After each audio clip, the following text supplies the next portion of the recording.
everyone, it's Sam here. Today I'm going to use the 5x7 flip and see mechanism with the new With a Little Luck. You might recognise some of the images here and some of the dies as well, because we have brought back some popular ones from a while ago, but you got the new, like the roulette wheel, the jackpot sign, the lucky, the money, the casino chips there, so there's quite a lot of newness to it. And I'm also using the new paper pad here. It's all fun and games, and I've chosen this one just here. I'll just give you a quick flick through. So you've got the lovely kind of burst there, you've got the balloons, presents, you've got the different suits there, and then that's the one I'm using, all the falling cards. And then you've also got that one there, which has got all your different casino images on it. So I already have tutorials showing how to use this die set, but I just wanted to do some new ones for anybody that's just found Made to Surprise as a brand.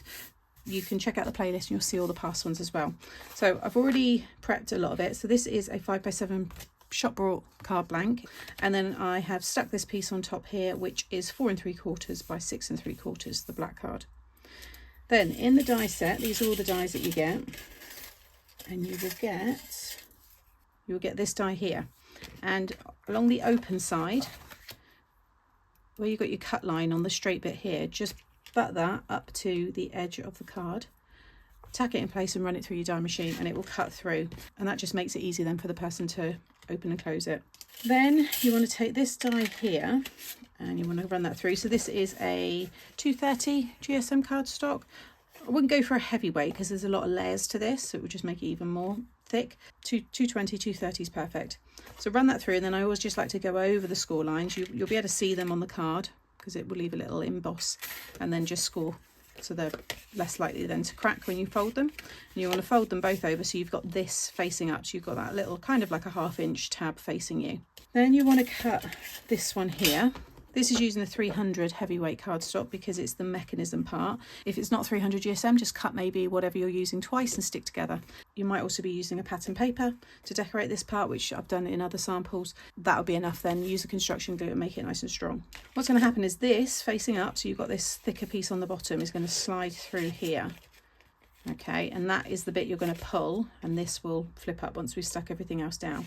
Now it will move pretty well, but if you want to make sure that you're not, you might, if you're sticking 2 of these together, you might get a bit of glue down in this piece here. If you've got a little bit of wax, just run your wax down where you've got any kind of areas where you're going to have a mechanism running through. And then with a little bit of tissue, paper towel, just rub back over it, kind of like you're polishing, just buffing it all up.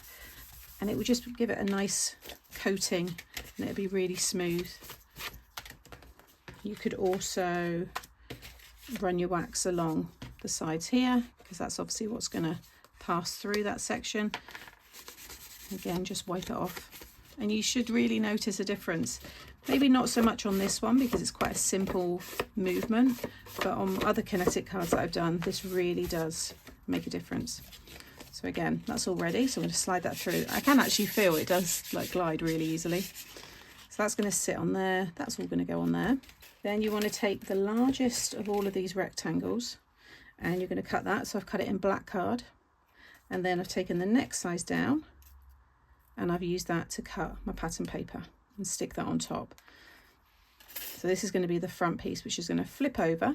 And when it flips over, oh yeah, and then I use that one underneath. I forgot I already prepared that. So that's that burst there, which I thought looked quite nice.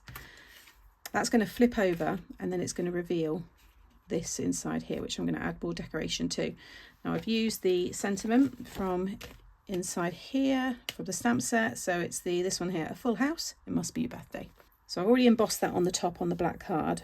So whatever you think you might want to stamp and stuff, you want to do all that before. So it's good to just cut all these pieces, kind of, do a dry run, roughly lay it all out where you think it's going to go, and then you can start to stick everything down.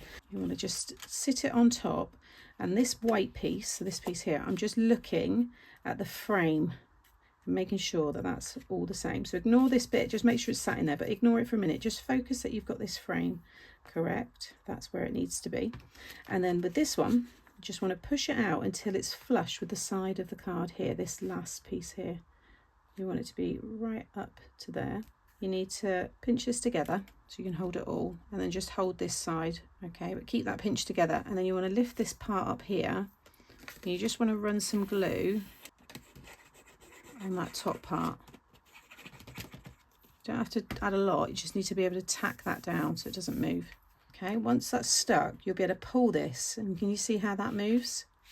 And that's the movement you want, and that's why that finger pull area comes in handy, because you can grab that easily. Then you want to add, you can just use double-sided tape if you want, but I like to use foam just to lift it a little bit. I've got some thinner foam tape here, and I'm going to run that down there. Don't go too close to that kind of mechanism.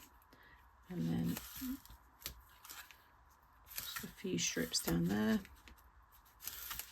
There's a few ways you can put this together in terms of the order. I think in other videos I've probably put it together slightly different. Again, make sure everything's the right way. And again, now you're going to focus on the white piece, and or whatever colour yours is, but make sure it's nicely lined up there. And this piece obviously is running nice and straight. You want to keep it all within that size so it fits in your envelope. Okay, and then again, just give it another test. You can see how that's moving. Next, you can take this piece and you're going to stick that just onto this side here. So I'm going to use the quick grab glue and just run that all down the side. And again, I'm just making sure now that this has got the same border all the way around. Ignore the dip there. You're looking at this white frame here with the stitch detail. Just make sure you've got a nice even frame. Okay, and then again, give it another test and you've got your flip. Really fun style, this one. You can have it this way, which you'll see in other samples that I've done. In fact, I might have, no, I'm going to keep this one this way because of the falling cards. But you can see how that works really nicely. I've got my little arrow here, tiny little die there with your arrow. So I'm just going to put a little glue just there, just pop that in the middle. So you just got that simple direction there as well, so the recipient knows what to do. Now with this one, you're going to stick this in here.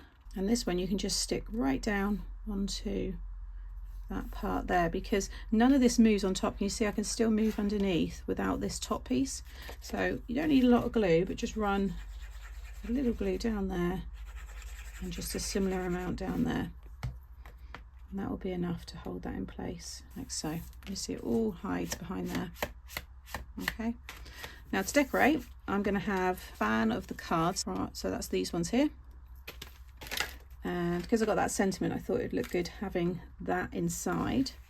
And then on the front, I'm going to have all of these images. So I've got the stack of chips there. I've got the individual chips. I thought they looked quite good there. The jackpot. So if you've got someone who likes going to Vegas, they like to maybe do home casinos. I've got a friend who does that. He's got all of the gear and he has his mates round and stuff. This would be a perfect card for him. And then maybe something like that. That looks quite fun. So there is the finished card. Love all of the mirrored card there, catching the light. Lots of foam, lots of dimension. And then when you open it up, a full house, it must be your birthday. And I've added more of the embellishments. They're all in the die set. That's the actual pound sign from the bag of money die. So it's nice to use as a little embellishment. And these are all bits that you'll find as well. And then the little playing cards. I think it looks really cool. This is also a nice place to put a gift card, put some money as well, and then you've still got all your space inside the card there as well. So I hope you've enjoyed this flip card from me today. All of the products that I've used, as always, will be linked in the description box below the video. Check out the playlist that's coming up now for more flip card inspiration. Make sure you subscribe so you don't miss out on any future videos. Give the video a thumbs up, drop me a comment, all of that good stuff, and I'll see you in the next one.